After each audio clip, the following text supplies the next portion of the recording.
اللہ اکبر اللہ اکبر۔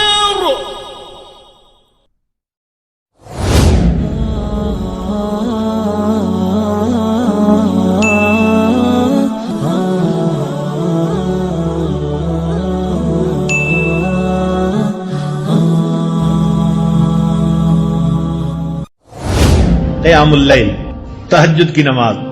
چنانچہ جو لوگ چاہتے ہیں کہ اللہ رب العزت سے تعلق ہو، ان کی محبت دل میں ہو، ہم اللہ تعالیٰ کے مقبول بندوں میں شامل ہو جائیں، ان کو چاہیے کہ رات کے آخری پہر میں چند رکعت نفل اللہ کے حضور ضرور پڑھا کریں۔ اللہ تعالیٰ فرماتے ہیں والذین یبیتون لربہم سجدا وقیاما۔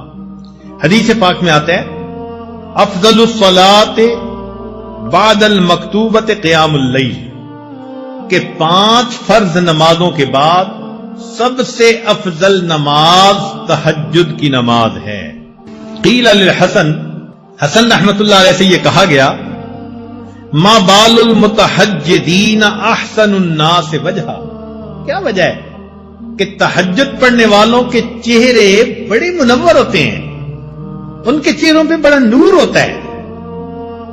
قال، انہوں نے جواب دیا لأنہم خلو بالرحمن فألبسہم نور من نورہ، اس لیے کہ وہ اللہ کے ساتھ تنہائی میں عبادت میں وقت گزارتے ہیں، اللہ اپنے نور کو ان کے چہروں پر پالش کر دیتے ہیں۔ ایک بزرگ فرمایا کرتے تھے کہ حضرت، ان کے پاس ایک بندہ آیا، اس نے کہا کہ حضرت مجھے رات تہجد کی توفیق نصیب نہیں ہوتی، کوئی عمل بتا دے۔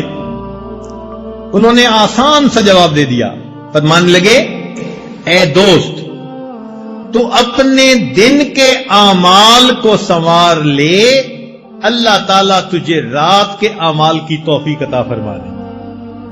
ہم دن میں جو نافرمانیاں کرتے ہیں نا، ان کی وجہ سے رات کی عبادت سے محروم کر دیے جاتے ہیں۔ فقال لا تعصہ بالنہار، تو دن میں اللہ کی نافرمانی نہ کر، وَهُوَ يُقِيمَكَ بَيْنَ يَدَيْهِ بِاللَّيْلِ، تو دن میں اس کی نافرمانی نہ کر، وہ تجھے رات میں قیام کی توفیق عطا فرما دے۔ یروی عن سفیان ثوری، سفیان ثوری رحمۃ اللہ سے یہ بات منقول ہے، فرماتے تھے کہ حرمت قیام اللیل 5 اشہر بذنب اصبتہ، ایک مرتبہ ایک گناہ مجھ سے سرزد ہو گیا جس کی وجہ سے 5 مہینے تہجد کی نماز سے میں محروم ہو گیا۔ اور پتہ ہے وہ گناہ کون سا تھا؟ فرماتے ہیں گناہ یہ تھا کہ ایک نوجوان دعا مانگتے ہوئے رو رہا تھا، اور میں نے اس کی طرف دیکھ کر گمان کیا کہ یہ ریاکاری کر رہا ہے۔ میں نے اپنے دل میں اتنا سوچا ریاکاری کر رہا ہے۔ اس بدگمانی کے گناہ کی وجہ سے اللہ نے 5 مہینے تہجد سے مجھے محروم کر دیا۔ اور ہم کتنی بدگمانیاں کرتے ہیں لوگوں کے بارے میں بھائی، ہر کسی سے بدگمان الا ماشاء اللہ، پھر کہتے ہیں جی تہجد نہیں ملتی۔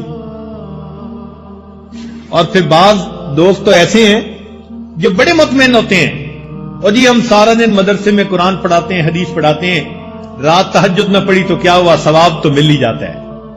تو بھئی صحابہ کرام سارا دن سبزیاں بیچتے تھے، جو وہ رات کو تہجد کا اتنا اہتمام کرتے تھے، وہ کیا کرتے تھے؟ وہ بھی تو سارا دن دین کے کام میں لگے رہتے تھے نا، فرسان بالنہار ہوتے تھے، اور پھر اللہ ان کو رہبان باللیل بنا دیا کرتے۔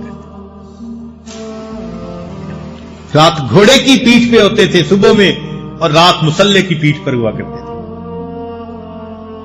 تو یہ تو نفس ہمیں مطمئن کر دیتا ہے نا کہ کوئی بات نہیں اگر تہجد کی توفیق نہیں ملتی۔ اچھا ایک بات ذرا توجہ سے سنیں کہ ایک تو ہے ہمارا سوچنا ہم تہجد پہ نہیں اٹھتے، اور ایک سوچ کا انداز اور بھی ہے. وہ کیا؟ حدیث پاک میں آتا ہے اللہ تعالی رات کو فرشتوں کی 3 جماعتیں بنا دیتے ہیں. فرشتوں کی کتنی جماعتیں؟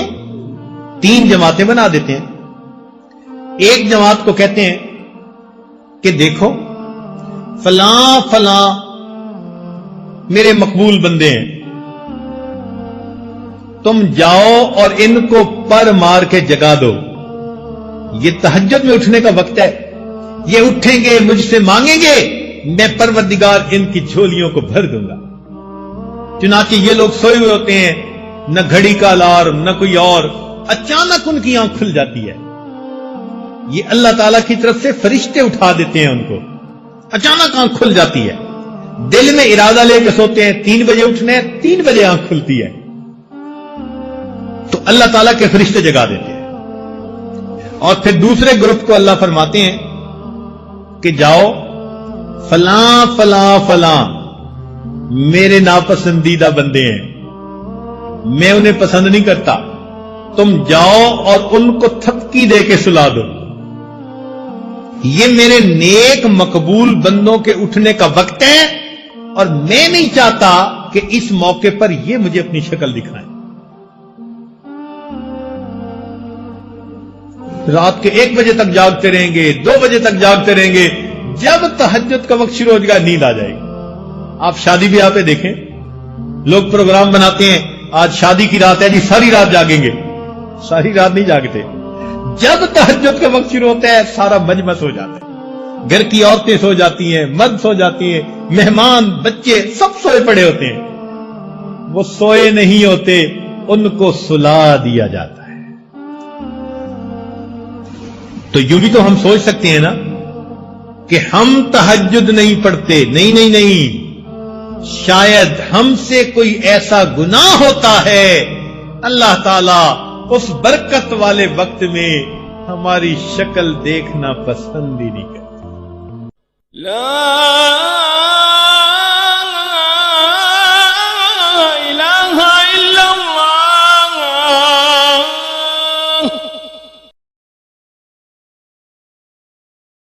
اللہ